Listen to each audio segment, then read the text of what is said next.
really not fair that, like, they're banning TikTok. Go get a job. Go get a job. I am literally working. I have no more time. How I'm gonna survive. This app was literally supposed to be my way out.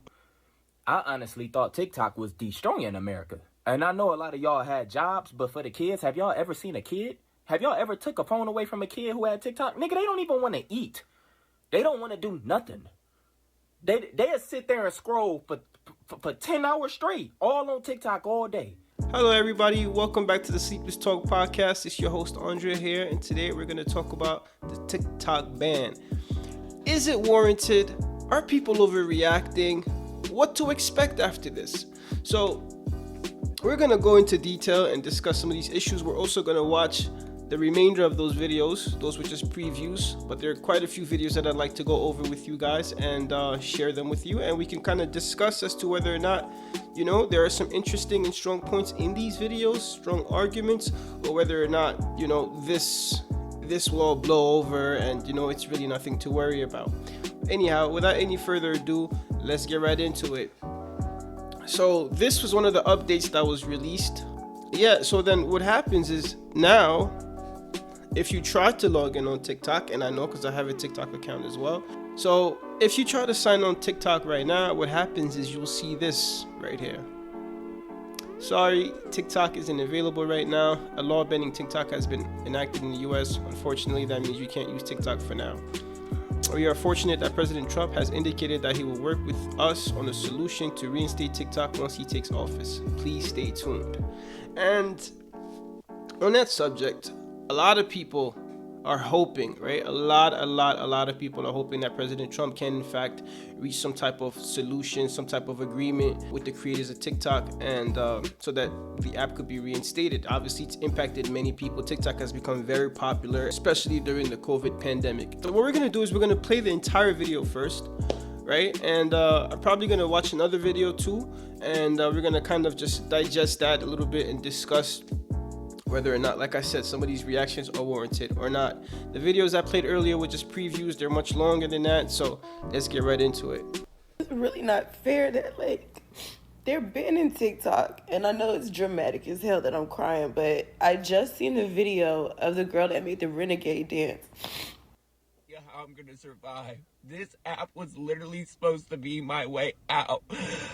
So for everyone who's saying, go get a job, go get a job, I am literally working. I have no more time. I work almost every day doing DoorDash, and DoorDash pays $2 a delivery. I Instacart. I have classes Monday through Thursday in person. I have been posting on this app almost every day for 5 years, guys. I have been posting on this app 3 to 5 times every day for the last... Government, I'm never forgiving you for this. And I'm never going to trust you ever again because you just, like that, took away millions of people's income and livelihood. And who does that? It's really not. Now, to be fair, I think it's a bit understandable, the shock, the frustration, right? The anger and so forth. And I do sympathize with a lot of these content creators. Look, I know it's hard out there. The job market's pretty screwed up, right? People are struggling to find any type of employment. So to be able to have this type of creative freedom, this type of freedom in general as well, financial freedom, being able to just connect with people worldwide and make videos and talk to people, reach children, reach adults, you know, and you create this whole community that, you know, you're a part of. It's wonderful. It's wonderful. And it presents a great opportunity, rather, I should say. It presented a great opportunity for a lot of people, right? And I'm all for that. But at the same time, it's like, you know, I have to look at the other side as well. And I'm not blaming these people. In response to like the other person earlier, right, who was upset or whatnot, my thing is this. I mean, these rumors have been spreading for quite some time, right? There's been concern that TikTok would be getting banned, et cetera, et cetera. I think if you've been working so passionately for so long, I think there should have been some type of preparation set in motion in order for you to be able to kind of bounce back from the situation. I mean, if you're creating on TikTok and, you know, you're doing fairly well for yourself, I think it's always important to remember to, like they say, diversify one's portfolio, right? They should apply to your income as well. Diversify your stream of income. it's really sad what's happening, but it's just another reminder that you should never depend on just one type of income. Now, I'm not an economist. I'm not trying to get into that. I'm just trying to say that people ought to be cautious. What's happening to these content creators is a lesson to everybody because we never know, right? Anything could happen. As sad as it is, I think people will be just fine. Things will improve over time, and I think there's a good chance that TikTok will be reinstated. Again, that depends on how well President Trump negotiates, the owners of TikTok, Chinese government, etc., etc. And as you know, a lot of people have been concerned about this stuff with TikTok because the government has been alleging that there's some form of Chinese espionage going on with TikTok, and how, and you'd see a lot of videos online about how, for instance, the type of content that is exposed to the youth here in the United States of America, to children in America, is extremely different than the type of content that a lot of Asian children, Chinese children, are being exposed to. Now, if that's true, which is quite possible, I mean, after all, it's all about how the algorithm responds, right? It would be a clever way to kind of infiltrate and influence another nation's youth, therefore kind of influencing their future in a sense. Yeah, it's a great concern. Whether or not it's actually true, I'm not certain. I mean, I have not looked at all the data, all the evidence, etc. These were just allegations being thrown left and right. Now, on one end, I do respect content creators being able to make money off of TikTok and, making use of TikTok and its necessity in maintaining the livelihood of a lot of people. That's a fair point to make. But at the same time, we do have to be concerned about the youth. But then again, it's like, if that's the argument, right? If that's the argument, which, in fact, before we even jump into that, we're going to go ahead and look at another content creator who had a difference of opinion in regards to TikTok, right? TikTok being banned. And I think it's important that we also take a look at his side and see what he has to say.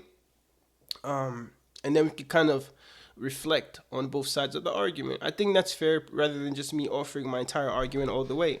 This is a content creator who goes by the name of Solomonati, and very popular as well, doing very, very well for himself. Shout outs to him.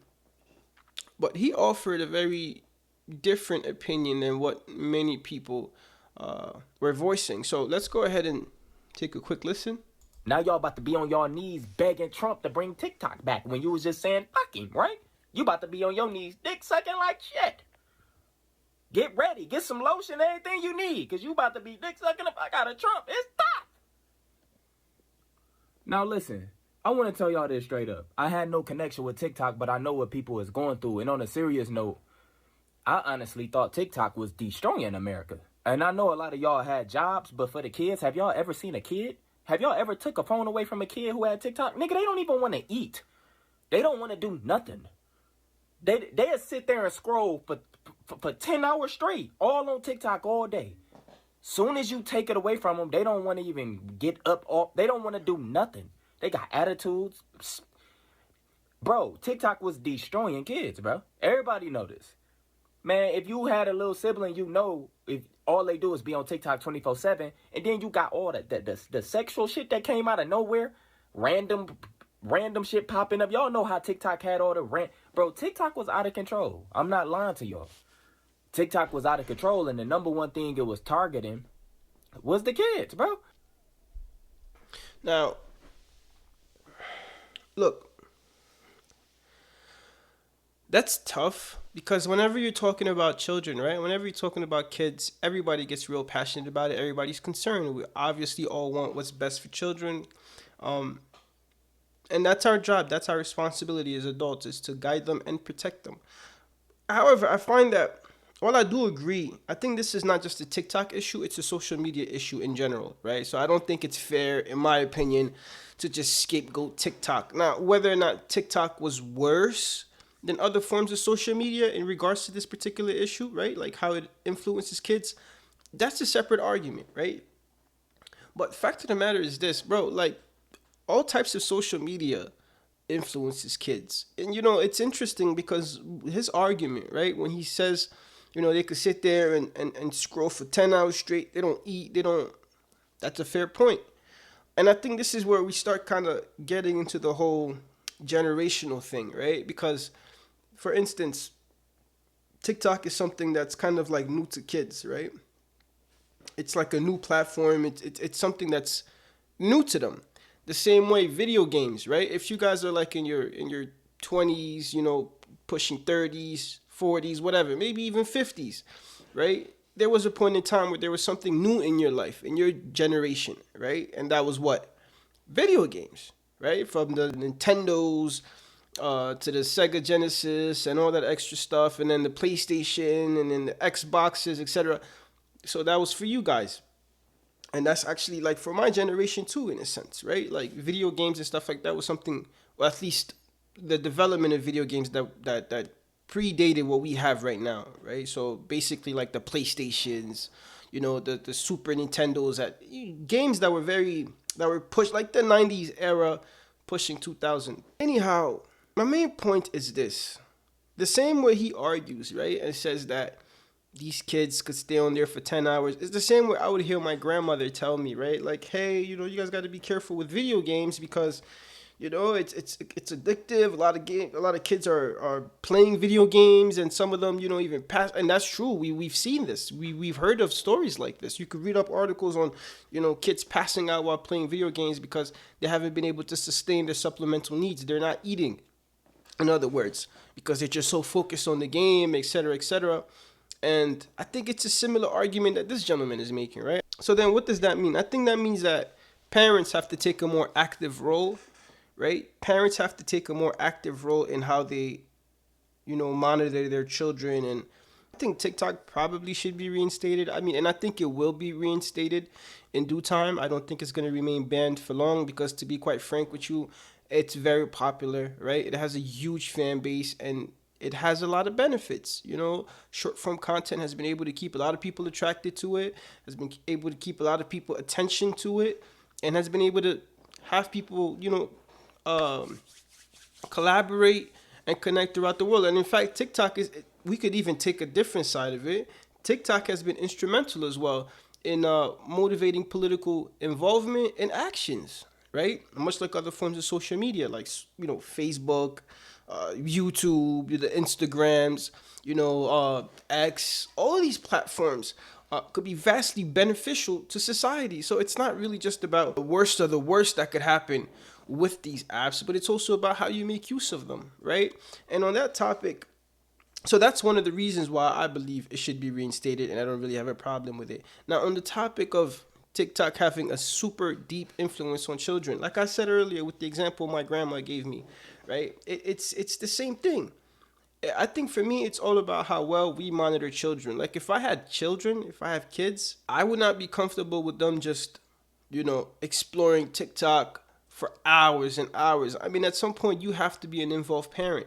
It's your responsibility to make sure that your child is browsing the correct type of content, right?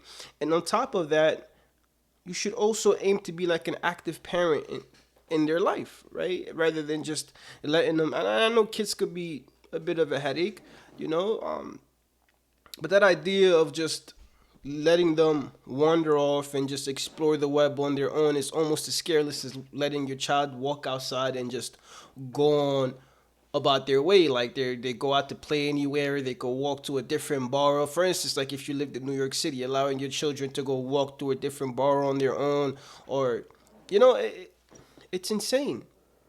It's insane. So I think some people may be a bit careless. It may not be as mindful because it's a cyber world. But believe me, the cyber world is just as dangerous as the real world, right?